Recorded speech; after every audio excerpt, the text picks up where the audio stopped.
हम इसलिए जाना चाहते हैं लोकसभा में कि इन सवालों का भी समाधान निकले। आज ओबीसी के आरक्षण 27% राज्य सरकार ने करके भारत सरकार के पास भेजने का प्रयास किया। फाइलें कई बार लौट गई, राज्यपाल से ही लौट आई। आखिर राज्यपाल भारत सरकार का प्रतिनिधि होता है, राज्य में प्रतिनिधि होता है कि नहीं? जब प्रतिनिधि होता है तो इन सवालों को भारत सरकार के सामने एमपी को रखना चाहिए था कि नहीं, कि क्यों लौटा? बिहार के आरक्षण को आपने मुहर लगा दिया, झारखंड के आरक्षण को आपने क्यों नहीं मुहर लगाया? अगर हमारे सांसद होते, झारखंड का दर्द के एहसास करने वाला एमपी होता तो लोकसभा को चलने नहीं देता, इन सवालों को सरकार के सामने रखता। हम इन सवालों का समाधान चाहते हैं, इसलिए गोड्डा से मेरा कदम दिल्ली की ओर जाना चाहता है। हम राष्ट्रीय फलक पर इन सवालों को रखना चाहते हैं। इतना ही नहीं, हमने कहा कि हम झारखंडी हैं, खतियानी आधार पर हमारी पहचान हो। हमने कई बार इस सवाल को उठाया है, हमारी सरकार ने सहमति देके भेजा। भारत सरकार को इस पर मुहर लगानी है, आदिवासियों के सरना धर्म पर मुहर लगानी है। इन सवालों का समाधान भारत सरकार नहीं कर रही है। कौन लड़ेगा इसके लिए? निशिकांत दुबे जी लड़ेगा?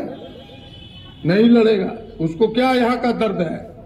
तो पर का आटा पर का घी शंख बजावे दुबे जी, उसको थोड़ा दर्द होगा, उसको दर्द नहीं होगा। इसलिए इन सवालों का समाधान चाहते हैं। हमारे जो हिस्से के, राज्य के हिस्से का आपने सुना होगा कि 36,000 करोड़ रुपए भारत सरकार ने रोक करके रखा, हमारे हिस्से का पैसा। आखिर इस हिस्से की लड़ाई कौन लड़ेगा वहां? कुछ लोग तो चाहिए जो ईमानदारी पूर्वक इस लड़ाई के राज्य की हिस्सेदारी के लिए लड़े।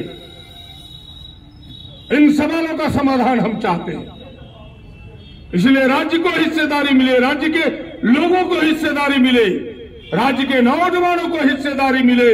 उनके हक और हुकूक की लड़ाई हम राष्ट्रीय फलक पर लड़ना चाहते हैं। इसलिए गोड्डा से यह कदम दिल्ली की ओर जाना चाहता है, इसलिए गोड्डा की जनता का आशीर्वाद चाहता है। बहनों भाइयों, इन तमाम सवालों, मुद्दे अनेक हैं जिन मुद्दों पर बहुत चर्चा मैं करना अभी नहीं चाहता, समय आएगा। लेकिन उससे कहीं अधिक आपसे आग्रह यह होगा कि आपको अपने कदम अपने चौखट से निकाल के दूसरे के चौखट तक जाना है। केवल आरजू करके, केवल विनती करके, हाथ जोड़ के आप लोगों को बताइए कि एक ऐसा सांसद जो 15 सालों में 15 मिनट रात ना गोड्डा रुका हो, वो गोड्डा का वोट लेना चाहता है? बताइए हमको, बताए कोई कि एक दिन गोड्डा में उन्होंने बिताया हो 15 साल में, तो कोई रात। किसी के पास है खबर? जरा बताओ। अपना कथा नहीं बिताया, स्वीकार करता है, फिर भी वोट लेता है। उसे वोट लेने का अधिकार है क्या? इन सवालों को किसी जाति धर्म वर्ग से ऊपर उठ के रखो। जब तुम्हारे वो दर्द का एहसास नहीं करेगा तो दर्द का समाधान कैसे करेगा? इसलिए बहनों भाइयों, ये तमाम सवाल है और आपसे विनती है, जो इशारों में महात्मा जी ने भी और एकाक लोगों ने कहा कि आप उनके सवालों में उलझिए मत। वो क्या लिखता है, मेरे बारे में क्या लिखता है, क्या जितनी गंदी बात लिखना हो लिखने दो, आप उसके उत्तर मत दो। मेरा आपको, अगर हमको आप नेता मानते हैं, भैया मानते हैं, तो आपको मेरी कसम है कि उनका उत्तर आपको नहीं देना है। बस इतना ही आप चाहते हैं, उसका उत्तर जनता देगी, उसका उत्तर जनता देगी। पहला आपसे ये आग्रह है।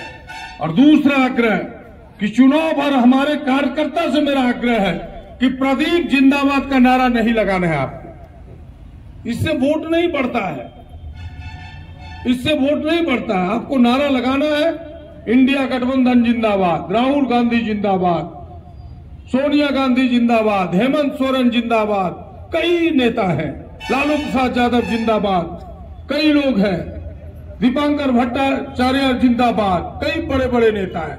उनके नामों की चर्चा कीजिए।